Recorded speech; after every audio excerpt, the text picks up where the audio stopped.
Bonjour et bienvenue à notre étude de la leçon 7 du premier trimestre 2026 du questionnaire adulte de l'école du sabbat et dont le titre est Unir le ciel et la terre, Christ dans Philippiens et Colossiens. La leçon 7 a pour titre Une citoyenneté céleste. Une citoyenneté céleste. Le verset à mémoriser pour cette semaine est Ne vous inquiétez de rien, mais en tout, par la prière et la supplication, avec des actions de grâce. Faites connaître à Dieu vos demandes. Philippiens 4, verset 6. Nous reprenons le verset mémorisé. Ne vous inquiétez de rien, mais en tout, par la prière et la supplication, avec des actions de grâce. Faites connaître à Dieu vos demandes. Philippiens 4, verset 6. Et le titre de la partie de mercredi est Que ces choses occupent vos pensées. Que ces choses occupent vos pensées. L'auteur du questionnaire dit ceci. La paix qui dépasse tout ce que l'on peut comprendre gardera votre cœur et votre intelligence en Jésus-Christ, selon Philippiens 4, verset 7. Nous reprenons ce verset qui dit « Et la paix de Dieu, qui surpasse toute intelligence, gardera vos cœurs et vos pensées en Jésus-Christ. » Notre vie intérieure doit être gardée. Chose intéressante, Philippiens 4, verset 7, que nous venons de lire, utilise une métaphore militaire en lien avec la paix de Dieu. Le verbe grec phroéo est employé pour décrire une garnison de soldats protégeant une ville contre l'invasion.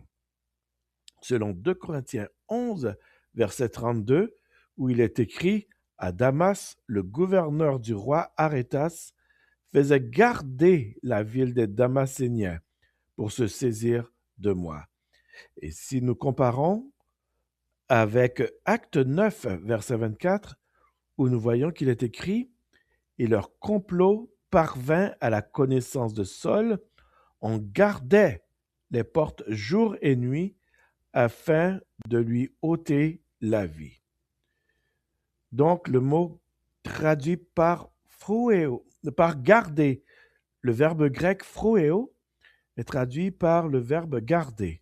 Donc gardera vos cœurs est une métaphore militaire.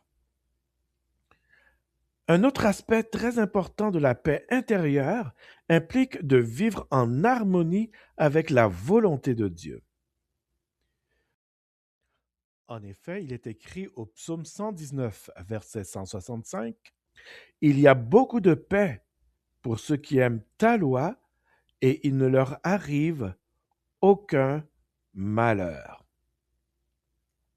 Alors maintenant, nous sommes invités à lire dans Philippiens 4, versets 8 à 9. Et ensuite viendra la question. Lisons dans Philippiens 4, versets 8 à 9. Il est écrit « Au reste, frères, que tout ce qui est vrai, tout ce qui est honorable, tout ce qui est juste, tout ce qui est pur, tout ce qui est aimable, tout ce qui mérite l'approbation, ce qui est vertueux et digne de louange, soit l'objet de vos pensées. Ce que vous avez appris, reçu et entendu de moi, et ce que vous avez vu en moi, pratiquez-le, et le Dieu de paix sera avec vous. » Alors maintenant, la question est la suivante. Quelles actions spécifiques sont encouragées? Quelles actions spécifiques sont encouragées? L'auteur du questionnaire nous dit « Paul introduit Philippiens 4, versets 8 à 9 avec l'expression « au reste » et une liste de 6 qualités, suivie d'un bref résumé et d'un encouragement à suivre l'exemple de Paul. Cette exhortation interculturelle correspond bien au contexte gréco-romain de Philippe, avec son double accent mis sur la vertu et l'exemple. Cependant, Paul laisse de côté les 4 vertus grecques cardinales: la prudence, la justice, la tempérance et le courage, ce qui montre qu'il se concentre sur les vertus bibliques. Paul débute en disant que tout ce qui est vrai. Ce n'est pas un hasard si la liste commence par la vertu biblique cardinale de la vérité. Que Jésus, qui disait souvent « en vérité, je vous le dis », et tout le Nouveau Testament mettent souvent en avant. Par exemple, dans Acte 26, verset 25, nous lisons « Je ne suis point fou, très excellent Festus, répliqua Paul. Ce sont au contraire des paroles de vérité et de bon sens que je prononce. » Dans Romains 1, verset 18, nous lisons « La colère de Dieu se révèle du ciel contre toute impiété et toute injustice des hommes qui retiennent injustement la vérité captive. » Dans 1 Corinthiens 13, verset 6, il est écrit « Elle ne se réjouit point de l'injustice, mais elle se réjouit de la vérité. » Dans 2 Corinthiens 4, verset 2, nous lisons « Nous rejetons les choses honteuses qui se font en secret. Nous n'avons point une conduite astucieuse et nous n'altérons point la parole de Dieu.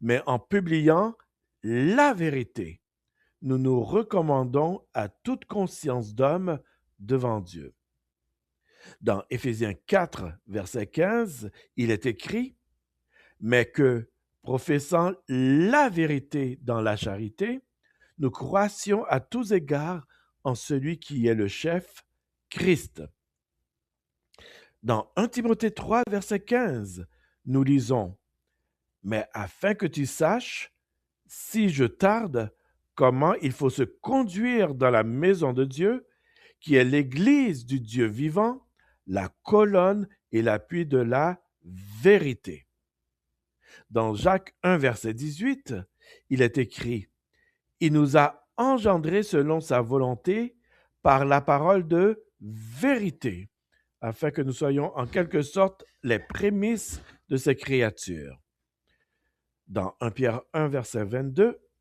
nous lisons « Ayant purifié vos âmes en obéissant à la vérité. Pour avoir un amour fraternel sincère, aimez-vous ardemment les uns les autres de tout votre cœur. » Et dans Jean 2, verset 21, nous lisons « Je vous ai écrit, non que vous ne connaissiez pas la vérité, mais parce que vous la connaissez et parce qu'aucun mensonge ne vient de la vérité. » La deuxième vertu énoncée est prononcée de cette manière par Paul que tout ce qui est noble ou honorable. En grec, le terme renvoie à une vertu personnelle. Nous pouvons comparer l'utilisation du mot noble ou encore honnête ou honorable comme dans les textes suivants. 1 Timothée 3, versets 8 à 11, où nous lisons ceci. Verset 8, « Les diacres aussi doivent être honnêtes, éloignés de la duplicité, des excès du vin, d'un gain sordide. » Et dans 1 Timothée 3, verset 11, il est écrit « Les femmes de même doivent être honnêtes, non médisantes, sobres, fidèles en toutes choses. » Dans Tite 2, verset 2, il est écrit « Dit que les vieillards doivent être sobres, honnêtes, modérés, saints dans la foi, dans la charité, dans la patience. » Donc, la noblesse est traduite par l'honnêteté ou encore la dignité dans d'autres versions. La troisième vertu est au sujet de tout ce qui est juste. Cette vertu est définie par le caractère juste de Dieu, et cela, nous pouvons le comparer avec ce qui est écrit dans Philippiens 1, verset 7, où il est écrit « Il est juste que je pense ainsi de vous tous, parce que je vous porte dans mon cœur, soit dans mes liens, soit dans la défense et la confirmation de l'Évangile, vous qui tous participez à la même grâce que moi. » L'autre vertu, tout ce qui est pur. Alors, ici, on fait référence à ce qui est pur en pensée et en action, lesquels découlent de la justice de Dieu reçue par la foi. Nous pouvons voir à ce sujet 1 Jean 3, verset 3, où il est écrit « Quiconque a cette espérance en lui se purifie, comme lui-même est pur. » La cinquième vertu, tout ce qui est aimable. On fait ici référence à la beauté esthétique que l'on voit largement dans la création de Dieu. Et finalement, la sixième vertu, tout ce qui est honorable, c'est-à-dire tout ce qui est aimable, engageant et digne. Paul ajoute deux précisions pour éviter qu'on donne une signification païenne à ces vertus. Il dira ce qui est moralement bon et digne de louange, ou comme le dit dans la version Louis II, ce qui est vertueux et digne de louange, doit occuper nos pensées. Alors reprenons Philippiens 4, verset 8 ici. Au reste, frères, que tout ce qui est vrai, tout ce qui est honorable, tout ce qui est juste, tout ce qui est pur, tout ce qui est aimable, tout ce qui mérite l'approbation, ce qui est vertueux et digne de louange soit l'objet de vos pensées. Puis, pour dissiper tout doute et tout malentendu potentiel, Paul nous appelle à mettre en pratique ce que nous avons appris, reçu, entendu et vu à partir de son propre exemple. Rappelez-vous ce qu'il dit au verset 9. Ce que vous avez appris, reçu et entendu de moi, et ce que vous avez vu en moi, pratiquez-le, et le Dieu de paix sera avec vous. Alors, ainsi se termine la partie de mercredi. Nous vous invitons à réfléchir sur ces vertus, ces 6 vertus bibliques que Paul nous a présentées et à chercher à les mettre en pratique par la puissance du Saint-Esprit. Nous vous invitons maintenant à entendre une réflexion sur cette partie de la leçon de cette semaine.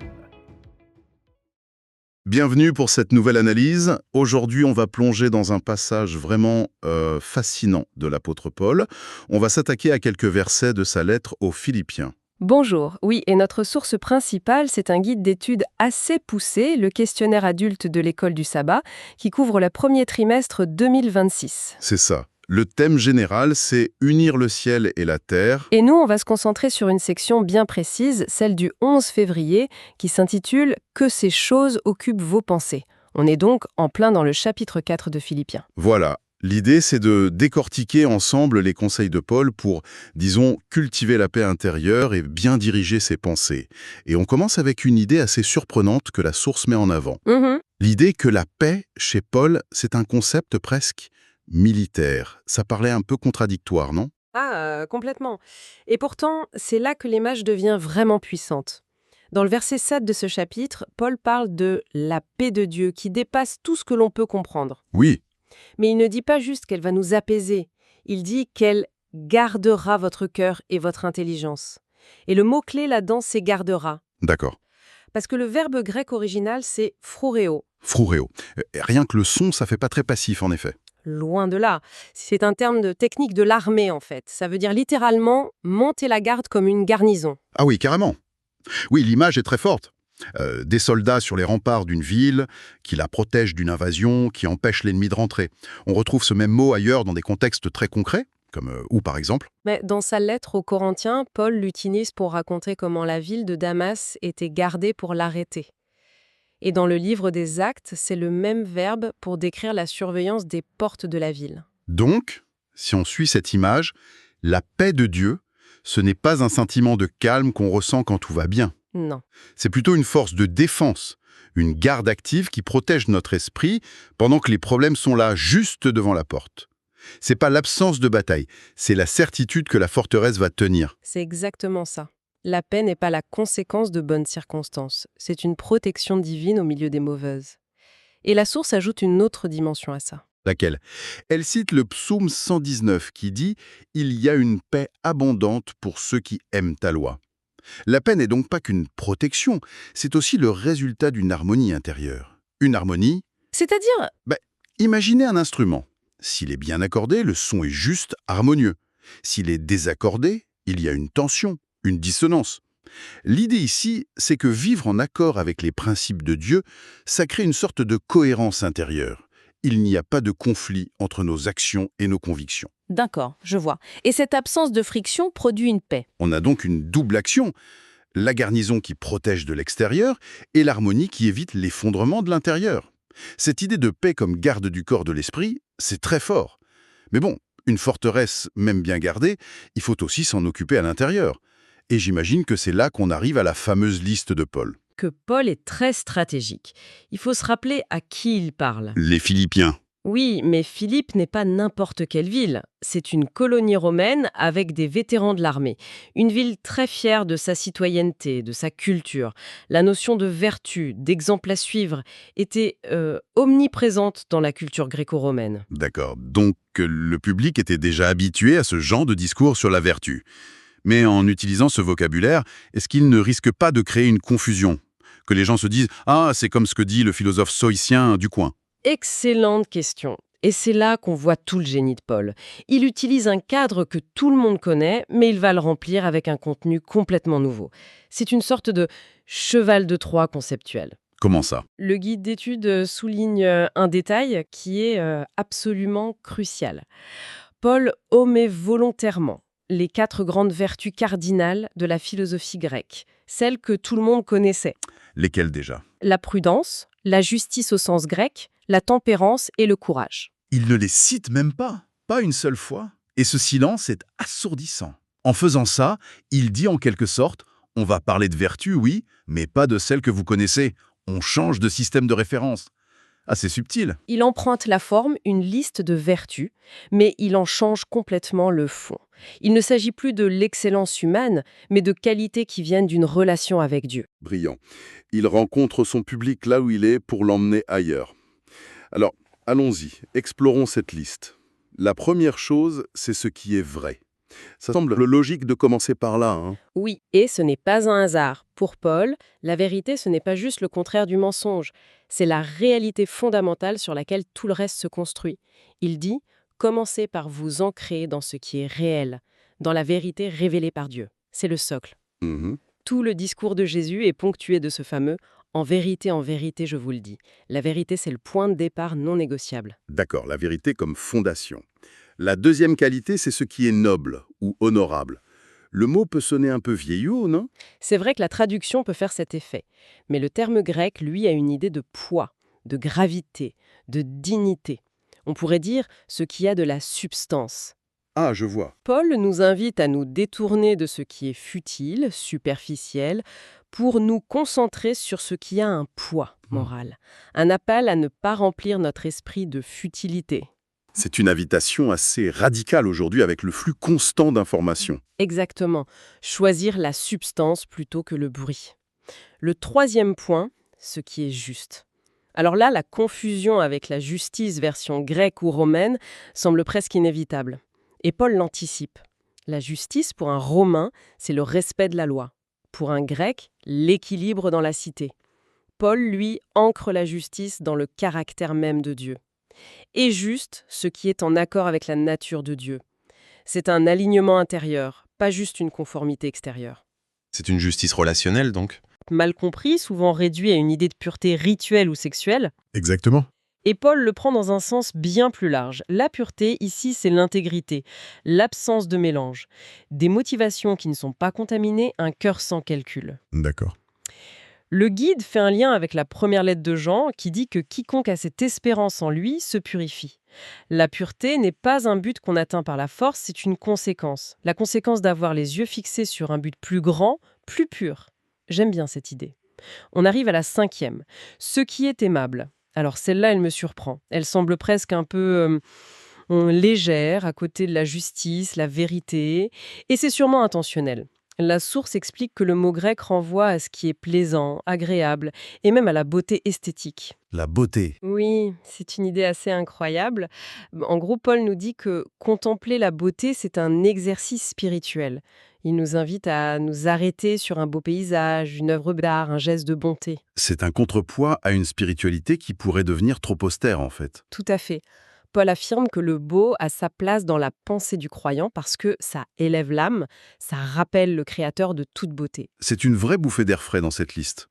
Et la dernière, la 6e, c'est ce qui est honorable, ce qui mérite une bonne réputation. Là, le risque, ce n'est pas de tomber dans le qu'en dira-t-on. Le risque existe si on isole cette vertu, bien sûr. Mais dans le contexte de toute la liste, ça prend un autre sens. Il ne s'agit pas de se fabriquer une image par vanité. C'est plutôt de se concentrer sur des actions et des pensées qui, naturellement, inspirent le respect parce qu'elles sont bonnes. L'idée, c'est que notre vie doit raconter une belle histoire, une histoire qui soit, comme le dit la source, aimable et engageante. Une vertu un peu missionnaire en quelque sorte. Vivre d'une manière qui rend la foi attractive. Voilà, digne d'être écouté. D'accord? Donc on a cette liste, vérité, noblesse, justice, pureté, beauté, bonne réputation. Mais honnêtement, ça paraît très exigeant. Penser uniquement à ça, c'est presque surhumain. Paul n'était pas un peu idéaliste? C'est la question que tout le monde se pose en lisant ça, et Paul le sait très bien. Il est conscient que cette liste, même bien expliquée, peut rester abstraite. C'est pour ça qu'il ajoute 2 garde-fous. Pour être sûr que le message passe bien. Le premier, c'est une sorte de résumé à la fin du verset 8. Il dit, en gros, si vous avez un doute, demandez-vous si la chose est moralement bonne et digne de louange. Un filtre final en cas d'incertitude. C'est ça, le test ultime. Si ça passe ce test, c'est bon. Et le deuxième garde-fou, Le deuxième est encore plus concret et encore plus puissant.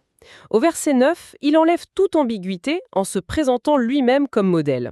Il dit « Ce que vous avez appris, reçu, entendu et vu en moi, mettez-le en pratique. » Il ne dit pas juste « pensez-y ». non, il dit « regardez ma vie » et faites pareil. La théorie ne suffit pas. L'exemple vivant devient la clé d'interprétation finale. C'est d'une audace incroyable de dire ça. Copiez-moi. Aujourd'hui, on trouverait ça d'une arrogance folle. Absolument. Ça montre la cohérence qu'il visait. Ce n'est pas un prof qui donne un cours théorique. C'est un guide qui dit « Suivez-moi, j'ai déjà fait le chemin ». Et ça relie tout ce qu'on a dit. La pensée et l'action ne sont pas séparées. Elles sont indissociables. La transformation de la pensée, ce n'est pas le but final. Le but, c'est la transformation de la vie.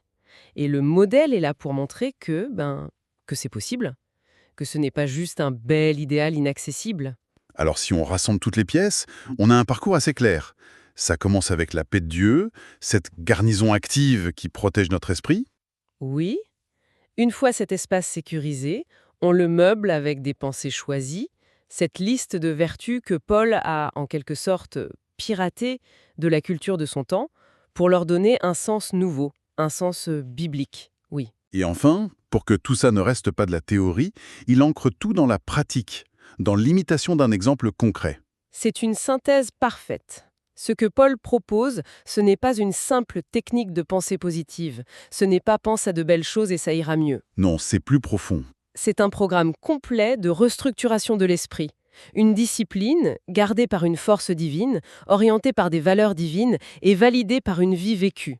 C'est une approche vraiment holistique pour vivre avec sérénité et intégrité dans un monde chaotique. Et ça nous amène à une dernière réflexion, une question pour nous aujourd'hui. Paul a su dialoguer avec la culture de son époque. Il a utilisé leur langage de la vertu, mais il en a complètement changé le fondement. Hum. Il a déplacé de la philosophie grecque vers l'exemple du Christ. Exactement.